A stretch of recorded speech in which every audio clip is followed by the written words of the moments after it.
देवराज news, जनतेचा आवाज जनतेसाठी। देवराज न्यूजला सबस्क्राइब करा आणि बेल आयकॉनवर क्लिक करा। नाशिक जिल्हा राष्ट्रवादी युवक काँग्रेसचे नाशिक येथे बैठक संपन्न झाली। त्या बैठकीत राष्ट्रवादी काँग्रेस पार्टीचे नाशिक जिल्हा अध्यक्ष रवींद्र नाना पगार यांनी नाशिक जिल्हा युवक काँग्रेस पार्टीच्या पदाधिकाऱ्यांशी चर्चा करून प्रत्येक कार्यकर्त्याचे मनोगत ऐकून तालुका प्रमुखांकडून तालुक्याचा आढावा घेतला आहे व इच्छुक उमेदवारांशी बोलणे करून त्यांना कामाला लागण्यासाठी सूचना करण्यात आल्या। यावेळेस नवीन कार्यकर्त्यांना पद नियुक्त करण्यात आल्या। त्यात चंद्रकांत देवरे नाशिक जिल्हा उपाध्यक्षपदी नेमणूक करण्यात आली। श्री शिवा गुंजाळ यांना चांदवड तालुका कार्याध्यक्षपदी नेमणूक करण्यात आली। या बैठकीत राष्ट्रवादी युवक काँग्रेसचे जिल्हा अध्यक्ष चेतनभाऊ कासव यांनी युवकांना संधी द्यावेत, युवकांमध्ये उमेदवारीसाठी इच्छुक उमेदवार युवक आहेत असे या बैठकीत जिल्हा प्रमुखांकडे अहवाल सादर केला। त्या अहवालात 15 ते 20 जिल्हा परिषद सदस्य व पंचायत समिती सदस्य युवकांमधून इच्छुक आहेत। नगरपालिकामध्ये युवकांचा निवडणूक लढण्याची इच्छा व्यक्त केली।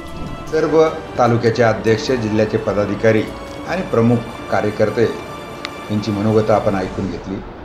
त्यांची साधारणतः मानसिकता अशी आहे की जिल्हा परिषद, पंचायत समिती आणि नगरपालिकांच्या निवडणुकीमध्ये त्यांच्यापैकी जे कार्यरत आहेत, जे निष्ठावान आहेत, जे कार्यक्षम आहेत, निवडून येण्याची क्षमता आहे, अशा लोकांना उमेदवाऱ्या द्याव्यात। आणि मी त्यांना सांगितले की तुमचे 13 तारखेला एकदा आरक्षण जाहीर झाले की त्यानंतर आम्ही फॉर्म भरून घेणार आहोत। त्याच्यामध्ये तुम्ही फॉर्म भरू द्या। फॉर्म भरल्यानंतर त्या तालुका अध्यक्षांकडून आम्ही थोडीशी माहिती घेऊ। आम्ही पर्सनली व्यक्तिगत त्यांना ओळखतो आणि त्यानंतर सर्वेक्षण पण केलं जाईल वेगवेगळ्या एजन्सीजमार्फत।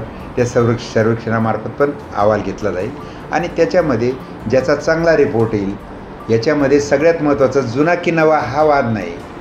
नवीनही अनेक लोक आलेले आहेत, परंतु याच्यामध्ये निवडून येण्याची क्षमता आणि निष्ठा हाच मेन घटक याच्यामध्ये राहील। म्हणून निवडून येण्याची क्षमता, नाही ते कोणालाही उभं करून द्यायचं, त्याचे पैसे जायचे, खर्च व्हायचा आणि पडून जायचं आणि शेवटी नावबुमे देऊन जातो माणूस। म्हणून निवडून येण्याची क्षमता हा एक क्रायटेरिया राहील। म्हणून अजून 2 महिने आहेत, तुम्ही तुमच्या 10, 12, 15 गावं असतात, त्याच्यामध्ये आत्ताच फिरायला सुरुवात करून द्या।